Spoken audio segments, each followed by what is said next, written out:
नमस्कार सांग माने आपण माननको शुभ संध्या। आपण माने केमिति अछंती? आशा करूछि जगन्नाथଙ୍କ कृपाରୁ समस्ते भलरे थिबे। मो अपरूपा आपण माननको पूजा फ्लेवर हाउस को स्वागत जणाउछि। चलंतु दर्शक बंधु, आज गोटे पटलर नुआ रेसिपी आमे प्रस्तुत करिबा। आसंतु जानिबा एथिरे कोन कोन आवश्यक। पटल को भल भाव धोई नहीं, पटल को छांची नहीं एवं एहीपरी भाव चारि भागरे एथिरे मु पटल को गोटा काटी नहीं, चारि फाल करी नहीं। एहीपरी भाव आपण चारि फाल करी नेबे, गोटा थिबो किंतु आलू को गोटे काटा परे एठी टमाटो कटा नहीं, प्याज कटा नहीं, अदा रसुण और काजू और पोस्त नहीं।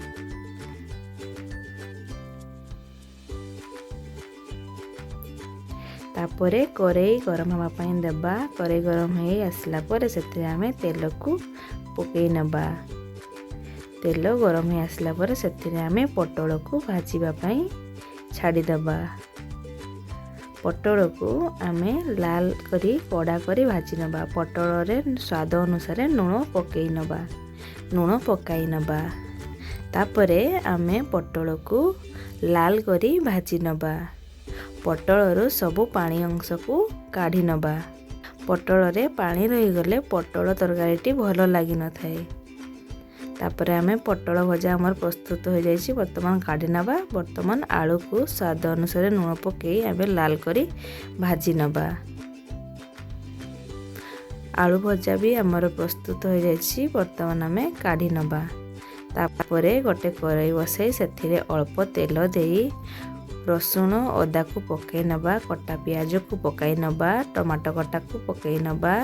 काजू को पकई नबा। ताकू भल भाव आमे भाजी नबा। हल्का भाजी नेबा परे आमे याकू काढ़ी नबा। ठंडा हेबा पई गोटे प्लेट रे रखी नबा।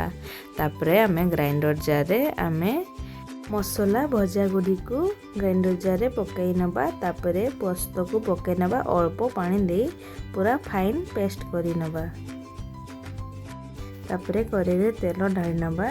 चीनी पकई नबा। चीनी लाल हो आसला परे खाड़ा मसला को पकई नबा। तापरे काटी रखिथिबा प्याज को पकई नबा। तापरे आमे पेस्ट करिथिबा बटा को पकई नबा। ताकू भल भाबरे कसी नबा।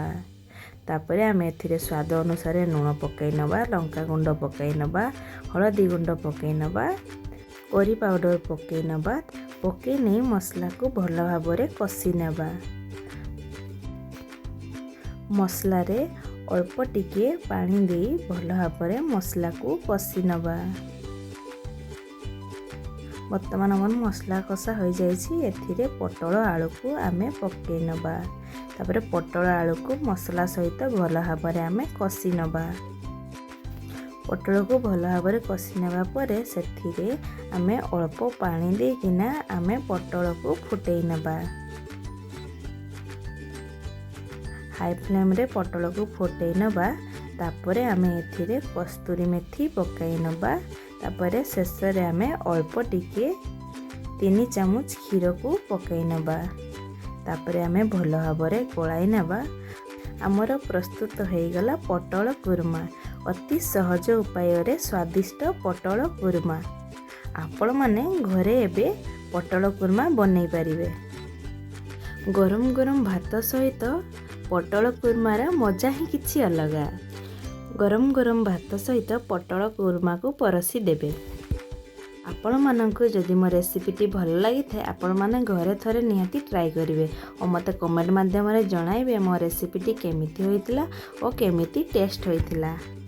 आपण माननको जदि मो रेसिपीटी भल लगी थे तेबे लाइक शेयर कमेंट सब्सक्राइब करबा को जमारे भूलिबेनी। जय जगन्नाथ।